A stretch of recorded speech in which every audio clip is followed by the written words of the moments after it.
ବର୍ତ୍ତମାନ ସମୟରେ ପାଣିପାଗ ବିଭାଗ ପକ୍ଷରୁ ମିଳିଥିବା ଲାଟେଷ୍ଟ ଖବର ଅନୁଯାୟୀ ଏହି 4 ଜିଲ୍ଲାରେ ଶୀତ ଲହରୀ ସମ୍ଭାବନା। ଭୁବନେଶ୍ୱର ପାଇଁ ଆସନ୍ତା 24 ଘଣ୍ଟା ଗୁରୁତ୍ୱପୂର୍ଣ୍ଣ। ରାଜ୍ୟକୁ ବିଳମ୍ବର ଶୀତ ଆସିଥିଲେ ମଧ୍ୟ ରହି ରହିକା ବିଭିନ୍ନ ଜିଲ୍ଲାରେ ଶୀତର ଲହରୀ ଦେଖିବାକୁ ମିଳୁଛି।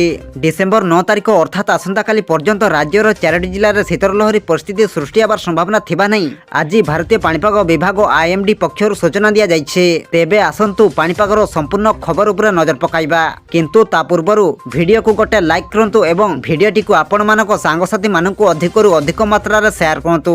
ଯଦି ଆମ ଚ୍ୟାନେଲରେ ଆପଣ ପ୍ରଥମ ଥର ଭିଡ଼ିଓ ଦେଖୁଛନ୍ତି ତାହେଲେ ଏବେ ହିଁ ଚ୍ୟାନେଲକୁ ସବସ୍କ୍ରାଇବ କରି ପାଖରେ ଥିବା ବେଲ୍ ଆଇକନକୁ ପ୍ରେସ୍ କରି ଅଲ୍ ନୋଟିଫିକେସନକୁ ଅନ୍ କରି ରଖନ୍ତୁ, ଯାହାଦ୍ୱାରା ଆଗକୁ ପାଣିପାଗ ସମ୍ବନ୍ଧୀୟ ଲାଟେଷ୍ଟ ଅପଡେଟ୍ ଆପଣମାନେ ସର୍ବପ୍ରଥମେ ଆମ ଚ୍ୟାନେଲ ମାଧ୍ୟମରେ ପାଇପାରିବେ।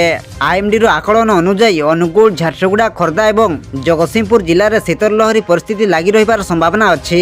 ଆଗାମୀ 2 ଦିନ ମଧ୍ୟରେ ସୁନ୍ଦରଗଡ଼, କନ୍ଧମାଳ ଏବଂ କୋରାପୁଟ ଜିଲ୍ଲାରେ ଘନ କୁହୁଡ଼ି ଦେଖାଯିବାର ସମ୍ଭାବନା ଥିବାରୁ ଏହି 3ଟି ଜିଲ୍ଲା ପାଇଁ IMD ପକ୍ଷରୁ ହଳଦିଆ ସତର୍କତା ଜାରି କରାଯାଇଛି। ସୁନ୍ଦରଗଡ଼, କନ୍ଧମାଳ, କୋରାପୁଟ, କଳାହାଣ୍ଡି, ସୋନପୁର, ଅନୁଗୁଳ ଏବଂ ବଲାଙ୍ଗୀର ଜିଲ୍ଲା ଗୁଡ଼ିକରେ ହାଲୁକାରୁ ମଧ୍ୟମ ଧରଣର କୁହୁଡ଼ି ଦେଖାଯିବାର ସମ୍ଭାବନା ରହିଛି।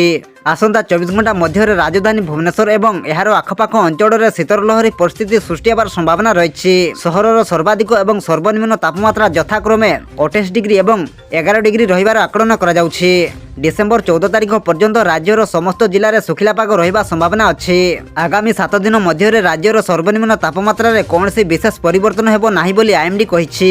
ଗତ 24 ଘଣ୍ଟା ମଧ୍ୟରେ ଉତ୍ତର ଆଭ୍ୟନ୍ତରୀଣ ଓଡ଼ିଶାର ଅନୁଗୁଳ ଏବଂ ଝାରସୁଗୁଡ଼ା ଜିଲ୍ଲାର ଗୋଟିଏ କିମ୍ବା 2ଟି ସ୍ଥାନରେ ଶୀତର ଲହରୀ ପରିସ୍ଥିତି ଅନୁଭୂତ ହୋଇଥିଲା। ସେହିପରି କନ୍ଧମାଳ, କୋରାପୁଟ ଏବଂ ସୁନ୍ଦରଗଡ଼ ଜିଲ୍ଲାର କେତେକ ସ୍ଥାନରେ ଘନ କୁହୁଡ଼ି ଦେଖାଯାଇଥିଲା।